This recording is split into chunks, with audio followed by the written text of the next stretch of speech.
Hello, music makers. Welcome back. So, track feedback. Many of you have been asking for that, and I have tried my absolute best to respond to every single one of you who has DM'd me. And in 99% of all those conversations, I have found myself giving the same piece of advice. So much so, in fact, that I was thinking of making a pre-written note that I could copy-paste in response. But that felt a little bit too impersonal. And it's a message that clearly many more people need to hear. So, instead, how about a faceless voice on a YouTube video? Let's go. Now, if I may, first of all, let me give you a little context so you can understand the point of view my advice comes from. So, I've been extremely lucky in my music career so far, in that I have managed to occupy most roles at some point. I have been a music gear salesman, musician, writer, engineer, recording studio owner, session musician, ghostwriter and co-producer, and now solo artist too. Adapt or die, as Jack Trout once said. Now, this is not a boast. I'm telling you this because I want you to bear in mind this holistic outlook I have when I give this track feedback. You see, I have to presume you're asking for feedback in a professional context. If you are making art as a hobby with no aspirations to become professional, then you don't need my feedback. It's important to understand that, because what some don't like to hear is choosing to make music as a living absolutely changes decisions made about the music itself. And with music being my sole income for the last 15 years, all my advice comes with that context. So, that's me. That's who you're asking. What I am not is these guys. Very few people in musical history have managed to have such an emotional empathy to an audience that they could consistently spot and produce bangers. No, I don't have the ability to call hits. I'm much nearer you guys. For us mere mortals, we are not producers in the pure sense. See my producer rant if you don't understand that sentence? No, we are artists, DJs, musicians. We are loaded with biases which prevent us from having any truly objective viewpoint. Here's a prime example. Just 2 weeks ago, I had the honour of witnessing Cynthia DJ.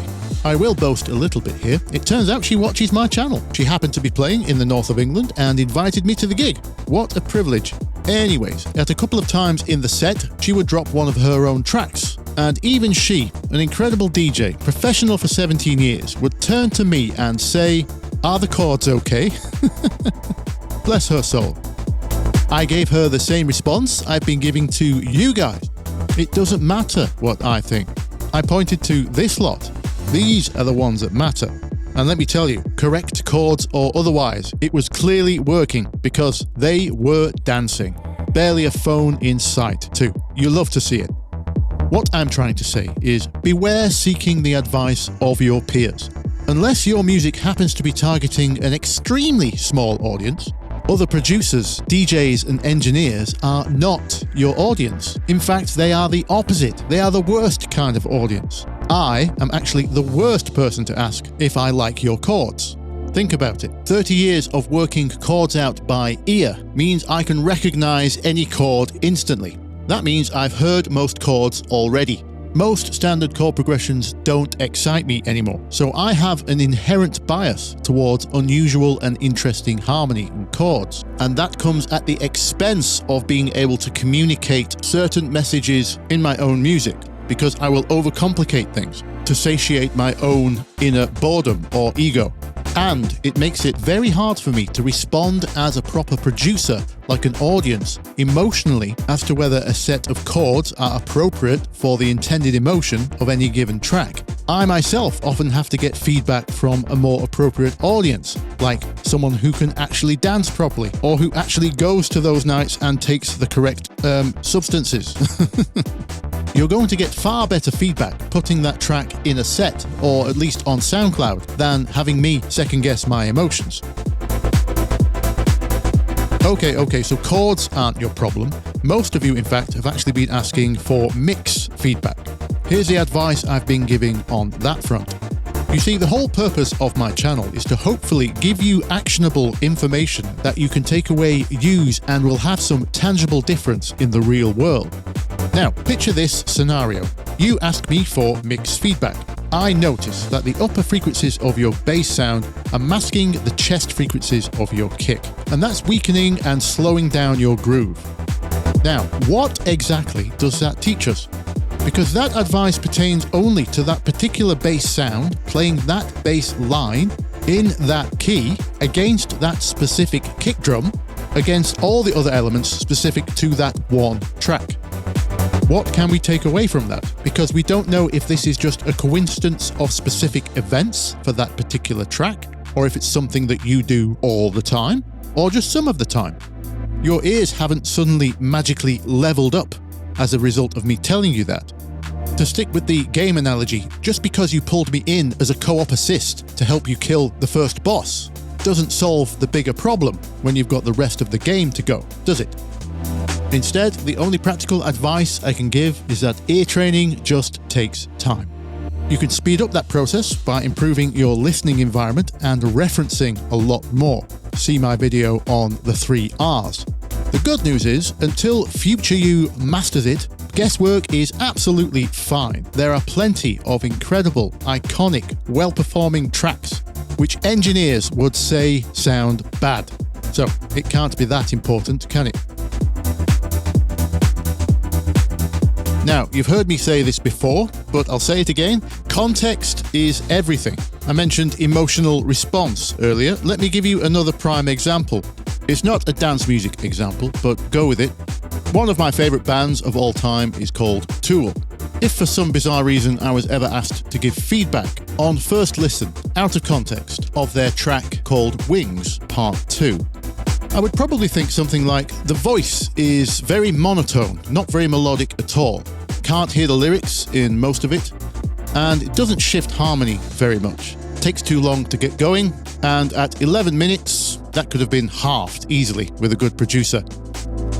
But if you know what the song is about, the song is a tribute to the singer's recently deceased mother. The album title, 10,000 Days, is the amount of time his mother spent paralyzed in a wheelchair before she died.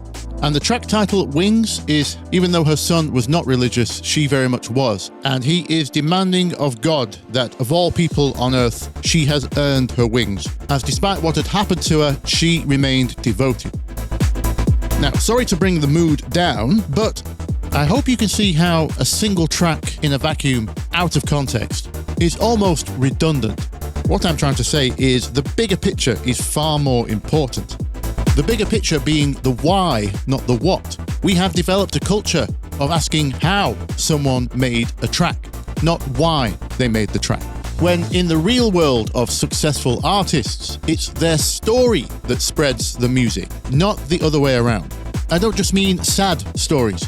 For example, the reason you might tell someone about James Hype's track Wild is because he used AI to recreate the Jodeci vocals. That's far more likely to get mentioned than you humming the bass line to someone.